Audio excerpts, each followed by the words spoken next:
Well, excuse me, I've got a frog in my throat. Let me just get rid of that, and I'll just share this into the group. So there we go. I think we've got rid of that. Good morning. It's Thursday, and today I just wanted to share a few thoughts with you about everything that's been going on around the Queen, and seeing her being put into the Westminster Hall and being up on that plinth with the sovereign's colours over the top and all the reverence and the formalities of it. It's really made me start thinking about actually what is it about the Queen that's affected so many people in so many powerful ways. And with the way that she's being revered by so many people from so many different walks of life and from so many different countries, I started looking back at my experiences of notable deaths, notable funerals, and really all that we've got to go by over previous years are the deaths of celebrities, people that have been important to us. And we go, wow, look at the amount of people that have turned out for them. Well, we've got, for the Queen, she's been able to attract people to her from every corner of the world, and it's the fact that she was able to have that position of staying above everything.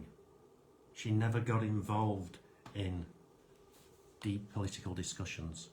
She never forced her view upon people. She always listened to their view and accepted that their view was their view, and it didn't mean that they were right or wrong. She never enforced herself upon everybody else. She just became really good at becoming a sounding board for people. And this is where this little book comes in here. In the back of this book, there's, in the final chapter, I can't find it now, it's the last chapter. There we go. The last chapter, it's called Serenity. And really, reading through this poem, to me, sums up exactly what the Queen is. Calmness of mind is one of the beautiful jewels of wisdom. It is the result of long and patient effort in self-control. Its presence is an indication of ripened experience and of more than ordinary knowledge of the laws and operations of thought. And it goes on through here. And some of the really beautiful parts of this poem that really stand out to me, let me just see if I can find them. A strong, calm man is always loved and revered. That would apply to a lady as well. He is like a shade-giving tree in a thirsty land, or a sheltering rock in a storm. Who does not love a tranquil heart, a sweet-tempered, balanced life? It doesn't matter whether it rains or shines, or what comes to those possessing these blessings, for they are always sweet, serene, and calm. That exquisite poise of character which we call serenity is the last lesson culture. It's the flowering of life, the fruitage of the soul. It's as precious as wisdom, more to be desired than gold. How insignificant mere money-seeking looks in comparison with a serene life, a life that dwells in the ocean of truth, beneath the waves, and beyond the reaches of the tempest in the eternal calm. Everything that poem is saying is what I think that the Queen has displayed to us all, because she has been serene, she has been calm, she's been like the swan on the top of the pond. The legs have probably been going like crazy below.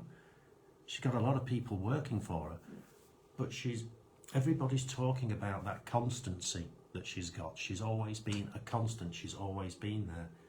But what she's also been is consistent with her views and the fact that she gives people space, and everybody talks about her smile.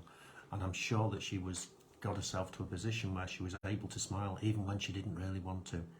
She got herself to a position where she was doing her duty, because that was a promise that she made to herself, that she was going to fulfill that duty.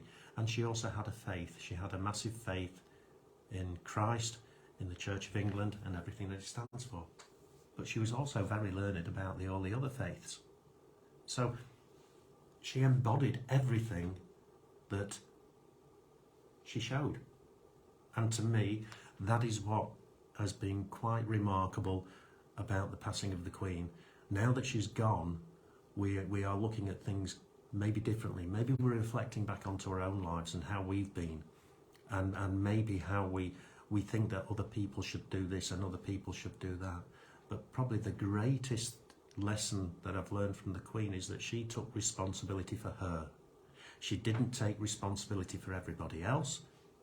She took responsibility for herself, because we have to take responsibility for ourselves and the way that we act, the way that we interact with people, and the way that we move forward with our lives. So that's all I've got to say today. So rest in peace, Your Majesty. God save the King. And what I've noticed with King Charles III is that he's already showing that the fruit doesn't fall very far from the tree, because everything that he appears to be doing so far has been perfect. And let's move forward. Let's take a look at our own lives. Let's see what we can do better. And are we going to take responsibility? I don't know. Choice is yours. Everything's a choice. Speak to you soon.